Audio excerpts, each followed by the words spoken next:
పెద్దలారా, మిత్రులారా అందరికీ నమస్తే. హారిజాంటల్ రిజర్వేషన్స్ అని కొత్తవి వచ్చినాయి. మాకొక నోటికాడకి ఒక ముద్ద వచ్చినప్పుడు వస్తుందన్నప్పుడు ఇవన్నీ రకరకాలు ఈ దేశంలో ఉన్నటువంటి మేధావులు స్వేచ్ఛ, స్వతంత్రం, సౌభ్రాతృత్వం, సామ్యవాదం, సమానత్వం ఇవన్నీ చాలా చెప్తుంటారు. మేమేమో సమాన అవకాశాల సమాజం, సామాజిక న్యాయం మేము అడుగుతా ఉన్నాం. మేము సామాజిక న్యాయం అడిగినప్పుడు రకరకాల రిజర్వేషన్స్ వస్తున్నాయి. వీళ్ళు హారిజాంటల్ రిజర్వేషన్స్ ఏం చెప్తా ఉన్నారు? హారిజాంటల్ రిజర్వేషన్స్లో బీసీలు ఉన్నారు. బీసీలో మహిళలు, వికలాంగుల సంగతి ఏంది? మెయిన్ స్ట్రీమ్ వాళ్ళకి ఇస్తున్నారని. మహిళలైనా వికలాంగులైనా చదువుకుంటే మార్కులు వస్తాయి. మేము దివ్యాంగులు, వికలాంగులు అని అంటే దివ్యాంగులకు సంబంధించి వాళ్ళకి 3% రిజర్వేషన్ ఇవ్వమంటున్నాం. స్పోర్ట్స్ 1-2% ఇవ్వమని అంటున్నాను, స్పోర్ట్స్ అండ్ గేమ్స్కి. కాకపోతే అవన్నీ పొల్యూట్ అయిపోయినాయి ఇవాళ గేమ్స్ అండ్ స్పోర్ట్స్కి సంబంధించి. దొంగలంతా కూడా ఆడ దొంగ సర్టిఫికేట్లు ఇస్తున్నారు.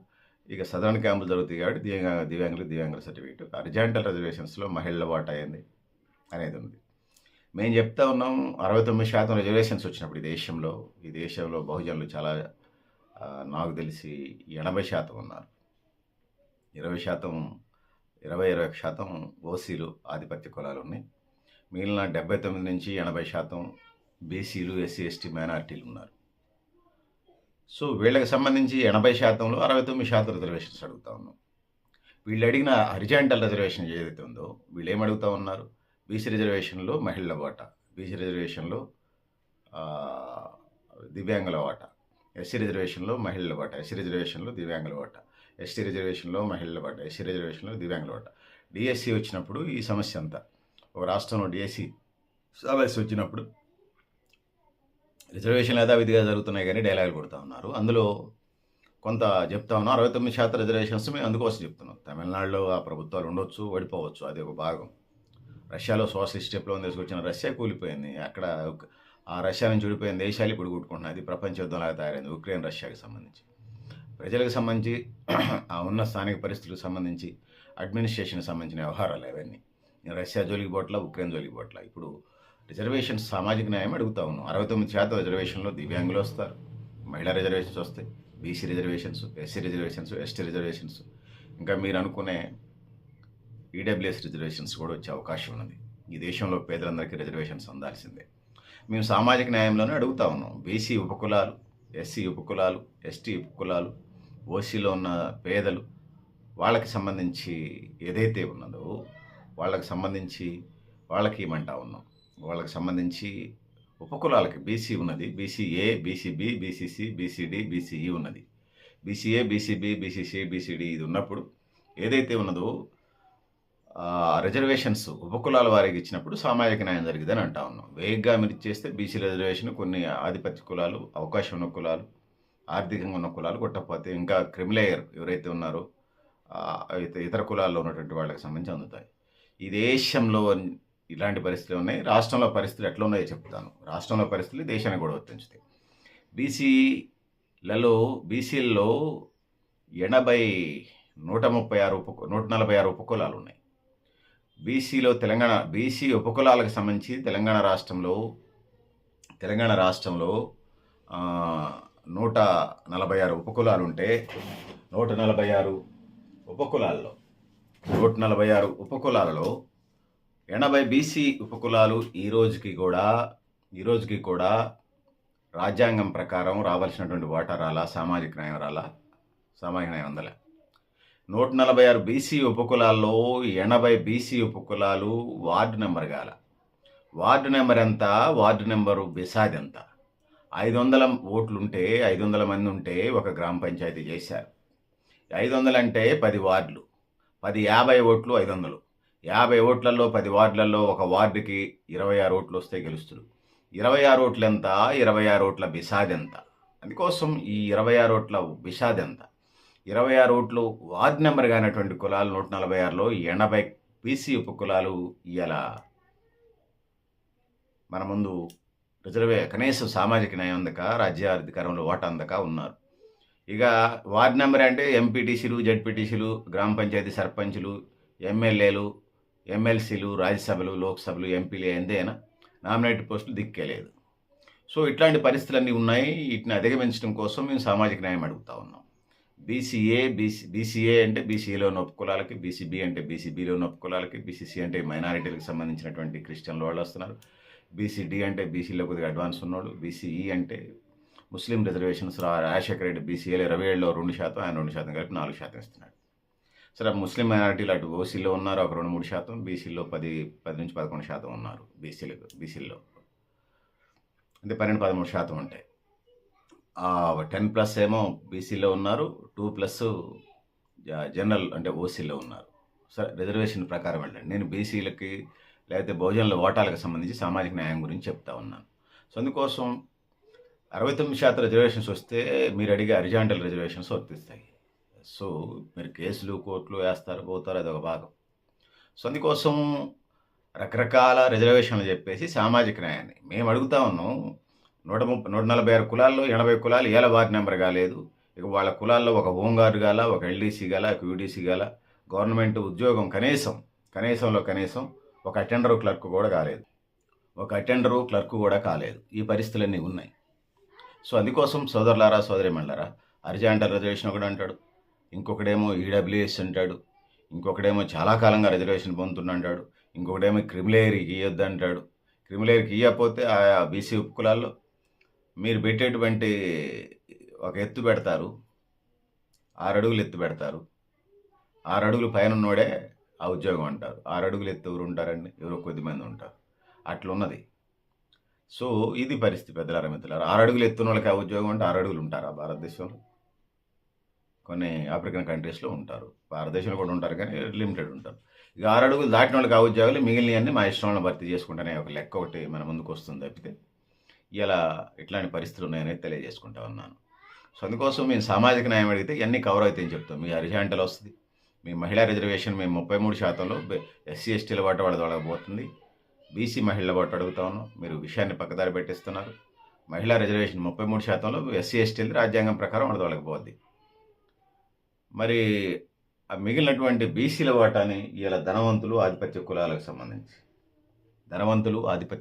సంబంధించి తీసుకున్నప్పుడు ఇలా మనకేం కనపడతా ఉంది? ధనవంతులు ఆధిపత్య కులాలకు సంబంధించి ఇలా ధనవంతులు ఆధిపత్య కులాల భార్యలు, వాళ్ళ బిడ్డలు, కోడళ్ళు, మనవరాళ్ళు, మునిమనవరాళ్ళే అయ్యే పరిస్థితి కనపడతా ఉంది. మేము బీసీ మహిళల వాట అడుగుతున్నాం. మహిళా రిజర్వేషన్లో బీసీ మహిళల వాట అయిందని అడుగుతా ఉన్నాం.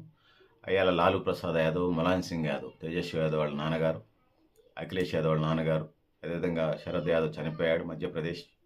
వీళ్ళు చెప్పినటువంటి సిద్ధాంతం ఇలా మహిళా బిల్లుకి సంబంధించేది. సో మేము దానికి కట్టుబడి ఉన్నాం. ఖచ్చితంగా వాళ్ళ వాటా మా ఆడబిడ్డల వాటా మా ఆడబిడ్డలకు రావాలి. అంతే తప్పితే దొరలపై దొరసాలను వచ్చి మళ్ళీ ఆ భూస్వామ్య ఫ్యూడల్ క్యాపిటలిస్ట్ విధి విధానాలు అమలు చేస్తాం. పార్లమెంట్ని చట్టసభల్ని మా చెప్పు చేతల్లో పెట్టుకొని మల్టీనేషనల్ కంపెనీల పేరుతోని, పెట్టుబడిదారులని మారు పేర్లతోని పేరు మార్చుకొని, ఎలియాస్ పెట్టుకొని, లేకపోతే పేరు మార్చుకొని, దొంగ పేర్లు పెట్టుకొని మళ్ళీ అధికారంలోకి వచ్చి మేము ఇంకో 100 ఏళ్ళు అధికారంలో చేస్తామంటే ఇకపై చెల్లదు. ఖచ్చితంగా బీసీలు పోరాటం చేయడానికి సిద్ధంగా ఉన్నారు. మీ మోడీ మీడియాలు, గోడీ మీడియాలు, మీ ఆధిపత్య వర్గాల ఆధిపత్య కులాల పార్టీలు వారు వన్ సైడ్ చేస్తున్నారు. దేవుడు మాకు సోషల్ మీడియా రూపంలో ఏం జరుగుతుంది అప్డేట్ ఇచ్చాడు.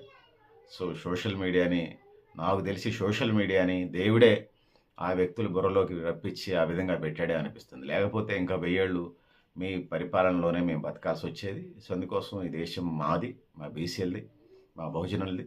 ఓసీలు ఎవరైనా ఉంటే వాళ్ళ వాటా వాళ్ళు తీసుకోండి. మీలాగా మేము పంపిణీలో అడగోలుగా చేయం. ఖచ్చితంగా సామాజిక న్యాయం ఉంటుంది, సమాన అవకాశాల సమాజము ఉంటుంది.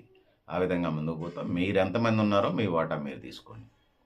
10 పోగులేస్తే నలుగురు, 12 పోగులేస్తే నలుగురు, 4 3 12 కావాలి కదా. తమ్ముళ్ళు ఇద్దరికి ఎస్సీ ఎస్టీలకి 6 పోగులు పోయినాయి. అంటే వాళ్ళ జనాభా ప్రకారం వాళ్ళకి పోయినాయి. మిగిలిన 6 పోగులు ఎవరు తీసుకోవాలా? 3 పోగులు తీసుకోవాలి కదా. మాసం పోగులు ఒక ఏటనో ఒక పందినో దేనైనా కోసుకున్నప్పుడు, గొర్రెపిడలను కోసుకున్నప్పుడు గ్రామీణ ప్రాంతాల లెక్క. మిగిలిన 6 పోగులు ఉంటాయి. ఎస్సీ ఎస్టీలకు 6 పోతే 12లో, మిగిలిన ఓసీబీసీలకి 6 ఉంటాయి. మా జనాభా నిష్పత్తి ప్రకారం మేము అడుగుతా ఉన్నాం. మాకు ఒకటి ఇచ్చి మీకు మాసం ఇచ్చినామంటే అందరికి ఒక పోగు, మీరు 5 పోగులు మీరే తీసుకుంటారు. మీరుంది ఎంత? మీ జనాభా ఎంత? మీరుంది ఈ దేశంలో 20%, ఈ రాష్ట్రంలో 7%. మీ 7% మీరు తీసుకోండి. దేశంలో మీ 20% మీరు తీసుకోండి. సో మా వాటా దేశవ్యాప్తంగా 52+ మేమున్నాం. మా వాటా మాకేయండి. తెలంగాణ రాష్ట్రంలో మీ లెక్కల ప్రకారం 56.33 ఉన్నాం. మా లెక్కలు 65. మీ లెక్కల ప్రకారం 56.33 ఇవ్వండి. ఆ విధంగా 56.33 మా వాటా మాకు ఇవ్వండి. మీరు 7%, 8% ఉన్నారో 8% తీసుకోండి. మీ లెక్కల ప్రకారం 8% తీసుకోండి. మా వాటా మాకేయండి. సో తెలంగాణ అసెంబ్లీలో అన్ని రాజకీయ పార్టీలకు సంబంధించి 50 ఎమ్మెల్యేలు ఉంటారు. రెడ్లు ఎంతమంది? 4.01. మొత్తం కలిపితే 8% కదా. 50 మంది రెడ్లు ఎట్లుంటారండి? ఎవరు అయ్యని? బీసీలేగా. 42% రిజర్వేషన్స్ ఇస్తే రెడ్డి జాగృతి పేరుతో తల్లిదండ్రులను కూడా చూడనటువంటి వ్యక్తులు ఇవాళ మా మీద కాలు దూతా ఉన్నారు. సో ఏదైతే ఉందో బీసీల సమాజానికి సంబంధించి ఏదైతే ఉన్నదో మా బీసీల మీద మా బీసీల నోటికాడ కూడు గుంజపోవద్దని చెప్తా ఉన్నాం. సో బీసీ రిజర్వేషన్స్ అమలు జరగాలి. స్థానిక సంస్థలు 42% రిజర్వేషన్స్ అమలు చేయాలి. తమిళనాడు మోడల్లో దీది అంటే పశ్చిమ బెంగాల్ వస్తుంది కదా, అక్క జయలలిత బ్రాహ్మణ సామాజిక వర్గమే. పివి నరసింహరావు ప్రధానమంత్రి కేంద్రంలో నుండి ఇలా ఆయన కూడా ఆధిపత్య కులం. అయినా ఈ దేశ అవసరాలరీత్యా తమిళనాడుకి 69% రిజర్వేషన్స్ ఇచ్చారు. తెలంగాణకి ఇవ్వడానికి ఏముంది? బీజేపీ డిఎన్ఏలోనే, బీజేపీ రక్తంలోనే బీసీలు అంటే వ్యతిరేకత ఉన్నది, ఎస్సీలు అంటే వ్యతిరేకత ఉంది. అసలు బీజేపీ రక్తంలోనే బీసీలు బహుజనులు అంటే వ్యతిరేకత ఉన్నది. మనువాదంతోనే ఖచ్చితంగా ఎట్లా ఉండాలని వాళ్ళు ఆర్ఎస్ఎస్ క్లాసులు పెట్టి ఆడ కులాలు లేవు మతాలు లేవంటారు. మళ్ళీ వాళ్ళు ఆచరించేదంతా ఇదే ఉంటుంది. నేనంటున్నాను కులాలు లేవు మతాలు లేవు అన్నప్పుడు నిజంగానే లేవంటే మీ ఆర్ఎస్ఎస్ వాళ్ళు, బజరంగ దళ వాళ్ళు, ఎస్ఓ హిందూ పరిషత్ వాళ్ళు కులాలు లేవు మతాలు లేవు ఓకేనా? దానికి మేము కట్టబడి ఉన్నాం. మా కులాలు లేవు మతాలు లేవు, మేము కూడా మీతో కలిసి పనిచేస్తాం. మరి క్రిస్టియన్ సమాజంలో చదువుకుంటే దానికి సంబంధించిన ప్రవచనాలు, బైబిల్ ప్రవచనాలు చదివితే కింది స్థాయి పాస్టర్ దగ్గర నుంచి మీరు అత్యధికంగా గౌరవప్రదంగా చూసే పోప్ దాకా ఆయా నామ్స్ అండ్ జెండర్స్, దానికి సంబంధించినటువంటి పరిపక్వత, దానికి సంబంధించిన సిద్ధాంతాలు, ప్రవచనాలు చదివితే పోప్ దాకా ఎదిగే అవకాశం ఉంది. ముస్లిం సమాజంలో అలాంటి తరహా విధి విధానాలు ఉన్నాయి. మరి హిందూ సమాజంలో బ్రాహ్మిన్స్ తప్ప కులం లేదు, మతం లేదు. ఆర్ఎస్ఎస్ వాళ్ళు డైలాగులు కొడుతూ ఉంటారు, కులం లేదు మతం ఉందట్లే. మతం ఉండాలి కావాలి, అదే బేస్. సరే ఉన్నాయండి, కులం లేదంటున్నారు. మరి దేవాలయాలన్నీ కూడా మా గ్రామదేవతలు మీకంటే ముందే మా వాళ్ళు పూజ చేస్తూ ఉన్నారు. మీరు ఇరాన్ నుంచి, రష్యా నుంచి, యూరోపియన్ కంట్రీస్ నుంచి, మధ్య ఆసియా దేశాల నుంచి వచ్చిన వాళ్ళు కదా. 5,000 సంవత్సరాల క్రితం వచ్చారు. వచ్చిన వాళ్ళు ఉండాలి కదా. మీది ఆధిపత్యం ఎట్లేదు రేపై, మీది ఎట్లా అవుతుంది? మరి